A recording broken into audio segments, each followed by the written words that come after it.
Delta 7, Chapter 1 15 April 1986, over the Atlantic Ocean, off the west coast of Spain. "We're not going to make it," U.S. Air Force Captain Roger Knife North said matter-of-factly over the jet's intercom to his pilot, Captain John Carter. North got his nickname shortly after joining the 494th Tactical Fighter Squadron at RAF Lakenheath in the southeast of the UK. It was a fitting moniker since the tall, muscular 32-year-old always carried at least 3 of them. North was the squadron's top weapons systems officer, or WISO, completely at home staring into the infrared and radar screens arrayed in front of him in the cockpit of their F-111 Aardvark, or VARC. Unlike most tandem-seat fighters, the F-111's pilot and WISO sit side by side, allowing each crew member to watch what the other was doing during flight. Although the WISO had his own control stick and throttles, he normally spent most of his time with his head in the feed bag, the hooded enclosure containing 2 screens presenting radar and infrared views of the surrounding terrain. Working with these systems while flying along in a maneuvering jet was very demanding. It was a challenge for the WISO to stay oriented and keep aiming at his target while the pilot yanked and banked the aircraft on its trajectory towards the target area. Many a WISO had lost his cookies during the often violent maneuvering during low-altitude flying. Captain John Carter was grateful that his WISO for that evening's mission seemed impervious to any of these problems. In fact, North was famous for chiding pilots into more aggressive maneuvering, and he was wont to say things like, "Come on, you weak dick, put some G's on this old son of a bitch. We're going to get our asses shot down if you don't stop pulling like a damn pussy." The F-111 was not a particularly sexy airplane, built for speed, not agility, but those who flew the VARC learned to love the smooth ride. She rode like a Cadillac with underinflated tires at 540 knots and only 200 feet above the ground. "What do you mean we're not going to make it? We've got plenty of gas.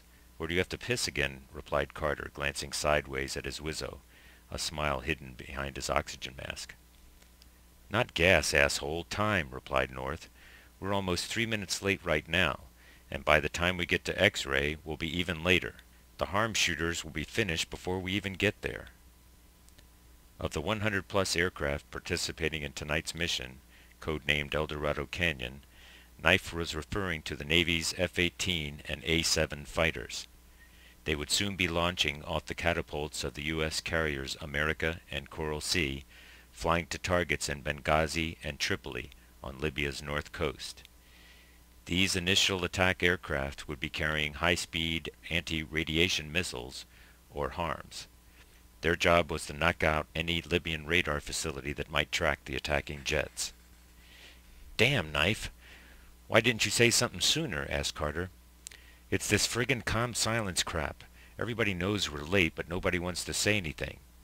What's the point of maintaining calm friggin' silence if the Libyans are going to know we're coming before we get there?" Knife wasn't particularly articulate, but his point was valid. If they didn't alter course or speed up, the attacking F-111s would arrive several minutes after the HARM missiles had been launched, denying them the crucial element of surprise. "Puffy lead 3, Carter transmitted to his flight lead, breaking radio silence and making the first radio transmission for the night. "Yeah, I know," answered Zach, his flight lead. "Break to ball 4-5, Puffy lead. I show us 3 late. We need to speed up and cut some corners," he instructed the lead KC-135 tanker tersely. Phil Zach Kazakman was the only combat veteran in the formation. During the Vietnam War, Zach had flown the F-111 during nighttime attacks on Hanoi. He was a fighter pilot's fighter pilot, and he flew the pants off the airplane, winning nearly all the squadron's Top Gun competitions despite being 20 years older than the youngest lieutenants in the squadron. Tonight, as in Vietnam, he would be on time and on target. In the cockpit of the lead KC-135, the subjects of timing, boom airspeed limitations, and upper atmosphere winds had been the main topic of conversation for the last hour. The weather guessers had gotten it all wrong.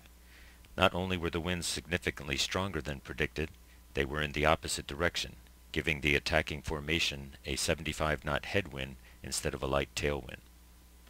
The lead tanker navigator had immediately noticed the difference in wind and had recommended a faster speed. They were leading the entire formation of KC-10s, KC-135s, F-111Fs, and EF-111s. The tanker's aircraft commander, however, had initially resisted flying faster than the limiting speed of the tanker's air refueling boom. The unpredicted winds were causing additional problems for the F-111s. Half of them had a weapons load of 4 2,000-pound laser-guided bombs, while the others carried 12 500-pound Mark 82 airs each. All these weapons hanging on the wings of the fighters were causing a lot of air resistance or drag. That drag, combined with the increased airspeed to compensate for the winds, was causing the thirsty fighters to burn fuel at a much higher rate than they had planned. "Booms, pilot," said Major Tommy Wilson over the tanker's intercom, calling the plane's boom operator in the tail of the lead KC-135. "I'm going to push this sucker up as fast as she'll go. Let me know if you're having trouble controlling the boom. For now, screw the boom limit. This is combat." Everyone on board the aircraft smiled at hearing those words. It was nice to be able to escape the rules of Mother SAC, the storied Strategic Air Command.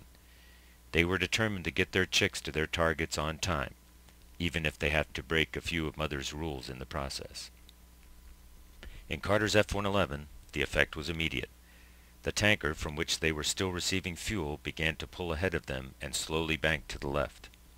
Carter added power and matched the tanker's turn to stay in position. While Carter concentrated on staying in the refueling formation with the tanker, Knife made some quick calculations. "Shit hot," exclaimed Knife over the VARC's intercom. "They're cutting the corner on Spanish airspace, too. I now show us 20 seconds late at X-ray." The governments of Spain and France had not allowed the Americans to overfly their countries to reach Libya that night. That had added a whole level of complication to the mission and had almost doubled their flight time. Of all the attacking F-111s, Carter's squadron had to fly the farthest to reach their target, the military airfield on the east side of Tripoli's international airport. After completing the final pre-attack air refueling off the north coast of Libya, they would continue east, past the city and outside of radar coverage. From that point, they would begin their descent to treetop level and head back through the desert toward Tripoli.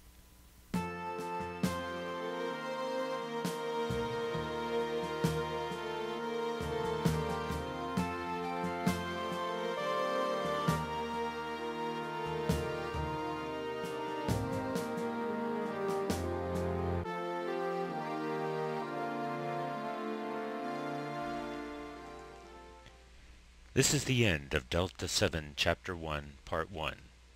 To continue viewing the remainder of the first chapter, please click on the link for Chapter 1, Part 2. If you'd like more information about Delta 7, please visit our website at www.delta7book.com.